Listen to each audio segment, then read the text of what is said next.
Ақтөбедегі су тоғандарында балық қырылып жатыр, экологтар дабыл қақты. Өйткені өлексені жеген бақалар да тұрая бастаған.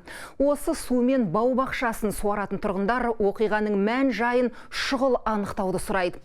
Мамандар судан сынама алды.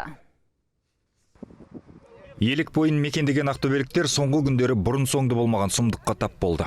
Өзен жағасын балық өлексесі жайлап алған. Бұлазда енді тасбақаларда қырыла бастаған. Мұны көрген халық өзен суын қолданудан қорқып қалған. Этой водой мы поливаем огороды. Бұл сумен біз бақшамызды суарып, бассейнді толтырамыз. Балалар көкөністерін жуып жейтін.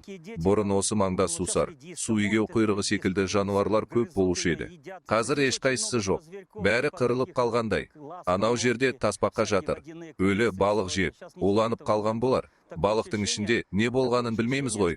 Әйтеуір адамға жұқпаса болғаны. Тұрғындардың айтуынша балық осыдан 2 апта бұрын қырыла бастаған. Сол кезде бұған Ақтөбе су қоймасынан жіберілген су себеп болды деп түсіндірілген. Бірақ жұрт жағаға шығып қалған балық өлексесін қайта көргенде бұған сенуден қалған.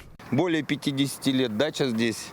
Осы жерде 50 жылдан бері саяжайым бар. Мұндайды алғаш көруім. Жыл сайын су жіберілетіні белгілі, тасыған кездерде болған. Бірақ осыншама өлі балықты бірінші рет көруім. Балық аулауға тыйым салынды. Бірақ өзеннің беті өлі балыққа толып, жылтырап жатқаны ешкімді де алаңдатпайтын секілді. Бұл жағдай тек жергілікті жұрт емес, мамандарды да айтарлықтай алаңдатып отыр.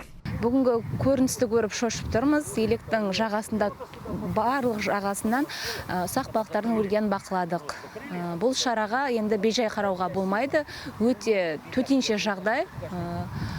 Бұны анықтау керек. Балықты бөлек тапсыруды және суды бөлек анализ тапсыруды ұсынып отырмын. Қандай себептер болуы мүмкін? Әртүрлі себеп болуы мүмкін. Енді бұның құрамында өндірістік бор және борный кислота дейді ғой, сол болуы мүмкін. Тұрғындар дабыл қаққанымен балық шаруашылығы инспекциясының өкілдері жағдайдың күрделі емес екенін алға тартады. Қазіргі таңда судан балықтардың және судың сынамалары зертханалық зерттеу үшін алынды. Өлген балықтарды жинау бойынша инспекция мамандарымен жұмыстар атқарылуда. Су сынамасын экология департаментінің қызметкерлері де алған. Қорытындысы келесі аптада дайын болады. Ғани Мұқашұлы, Эльмира Ержанова, Азамат Көбегенов, 7 арна, Ақтөбе.